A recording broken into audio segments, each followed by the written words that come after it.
প্রিয় একাদশ শ্রেণীর বন্ধুরা, আমি ওয়াইদুর রহমান। আমাদের YouTube channel Rahman academy YouTube চ্যানেলে সবাইকে স্বাগত।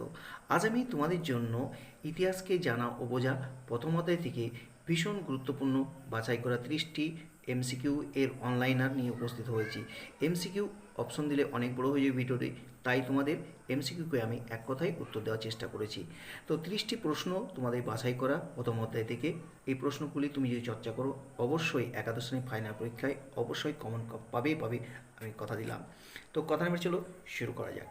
প্রথম অধ্যায় ইতিহাসকে জানা ও বোঝা।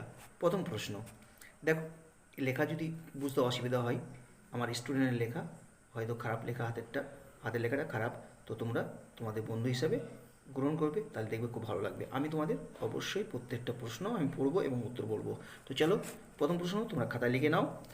ইংরেজি হিস্টোরি শব্দটি কোন লাতিন শব্দ থেকে উৎপত্তি? উত্তর হবে হিস্টোরিয়া। নাম্বার 2 প্রশ্ন তোমরা লিখে ফেলো। ইতিহাস বলতে বোঝায়? উত্তর হবে মানব সভ্যতার বিবর্তনের ধারাবাহিক ঘটনাবলী। পরের প্রশ্ন, হোয়াট ইজ হিস্ট্রি গ্রন্থের রচয়িতাকে? উত্তর হবে এইচ কার। পরের প্রশ্ন, অরিজিন অফ স্পেসিস গ্রন্থের রচয়িতাকে? উত্তর হবে চার্লস ডারউইন। পরের প্রশ্ন, প্রাক ঐতিহাসিক যুগের ইতিহাসের উপাদান? উত্তর হবে জীবাশ্ম। পরের প্রশ্ন, প্রিহিস্ট্রি কথাটি বা প্রিহিস্ট্রি শব্দটি প্রথম ব্যবহার করেন? উত্তর হবে ড্যানিয়েল উইলসন। পরের প্রশ্ন, প্রাক ইতিহাস শব্দটির অর্থ কী?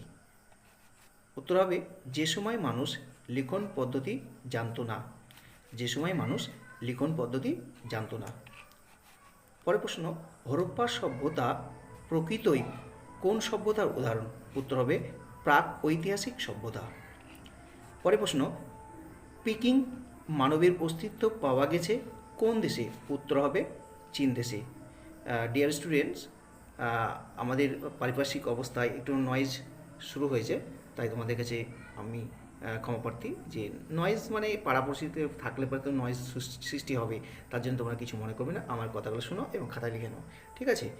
বা পারিবারিক অবস্থা খুব খারাপ, যেহেতু আমি গ্রামে থাকি, প্রত্যন্ত গ্রামে, তাই তোমাদের আওয়াজ অনেক রকম আসবে, শব্দ আসবে।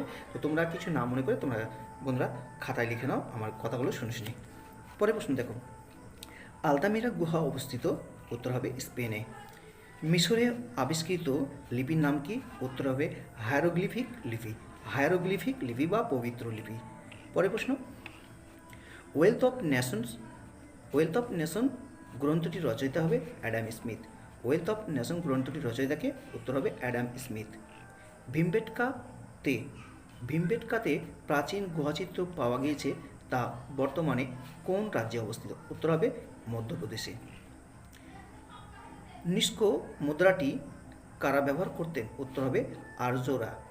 নিষ্কো মুদ্রাটি ব্যবহার করত আর্যরা, ঠিক আছে, আর্যরা। নাসিক প্রশস্তি কোন রাজার শাসন কার্যাবলী সম্পর্কে জানা যায়? উত্তর হবে গৌতমীপুত্র শতকর্ণী। পরের প্রশ্ন, প্রাচীন গ্রিসের মহাকাব্যের নাম? উত্তর হবে ইলিয়াড আর ওডিসি হচ্ছে হোমার রচিত প্রাচীন গ্রিসের মহাকাব্য। তো অপশন ছিল শুধুমাত্র ইলিয়াড, তাই আমরা উত্তর করেছি ইলিয়াড। পরের প্রশ্ন, ইতিহাসের বিজ্ঞানসম্মত ব্যাখ্যার জনক নামে পরিচিত? উত্তর হবে থুকিডিডিস। তাহলে এখান থেকে তোমাদের প্রশ্ন আসতে পারে যে ইতিহাসের জনককে? হেরোডোটাস। বৈজ্ঞানিক ইতিহাসের জনক বা বিজ্ঞানসম্মত ইতিহাস ব্যাখ্যার জনককে?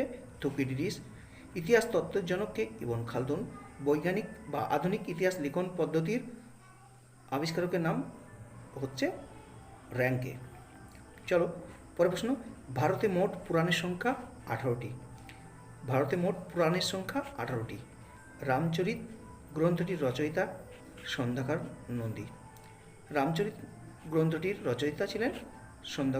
নন্দী। আর রামচরিত মানস গ্রন্থটির রচয়িতা হলেন তুলসীদাস। তোমাদের এই ডাউট ক্লিয়ার হলো? 19 আর 20 প্রশ্নটা দেখো, একটা হচ্ছে রামচরিত আর একটা হচ্ছে রামচরিত মানস বলে তুলসীদাস। দেখো, আলবেরুনির লেখা গ্রন্থটির নাম তহকিক ই হিন্দ। তারপরে পরের প্রশ্ন দেখো, ভারতের তোতা পাখি বলা হয় আমির খুসরুকে। আর এই আমির খুসরু হচ্ছে আলাউদ্দিন খলজির মানে রাজসভার কবি ছিল। ঠিক আছে। বুদ্ধচরিত গ্রন্থের রচয়িতা অশ্বঘোষ। হর্ষচরিত গ্রন্থের রচয়িতা ছিলেন বাণভট্ট। দেখো তোমাদের ডাউট ক্লিয়ারের জন্য আমি পাশাপাশি লিখেছি প্রশ্নগুলো। ফাহিয়েন এর লেখা গ্রন্থের নাম কি? ফো ফো কি ফো ফো কি। তারপরে হচ্ছে কিতাব উল রেহলা গ্রন্থটির রচয়িতাকে ইবন বতুতা। মহাভারত ফরাসি ভাষায় অনুবাদ করেন আব্দুল কাদির বদায়ুনি। আব্দুল কাদির বদায়ুনি। আকবরনামা গ্রন্থের রচয়িতা হলেন আবুল ফজল। পরের প্রশ্ন, আইহোল প্রশস্তি থেকে জানা যায় দ্বিতীয় পুলকেশীর সময়কালের ইতিহাস। আইহোল প্রশস্তি থেকে জানা যায় দ্বিতীয় পুলকেশীর সময়কালের ইতিহাস। কত খ্রিস্টাব্দ থেকে শকাব্দ গণনা শুরু হয়? উত্তর হবে 78 খ্রিস্টাব্দ থেকে। এই ছিল তোমাদের ভীষণ গুরুত্বপূর্ণ বাছাই করা প্রথম অধ্যায় থেকে মাত্র 30টি প্রশ্ন। এই প্রশ্ন 30টি যদি তোমরা চর্চা করে যাও, দেখবে একাদশ শ্রেণীর ফাইনাল পরীক্ষায় 2022-এর অবশ্যই কমন থাকবে। আজকের আলোচনা এই পর্যন্ত। আবারও তোমাদের দেখা হবে তোমাদের এসিকিউ প্রশ্ন উত্তর নিয়ে প্রথম অধ্যায় থেকে। ততক্ষণ তোমরা ভালো থেকো, সুস্থ থেকো, নিজের প্রতি খেয়াল রেখো।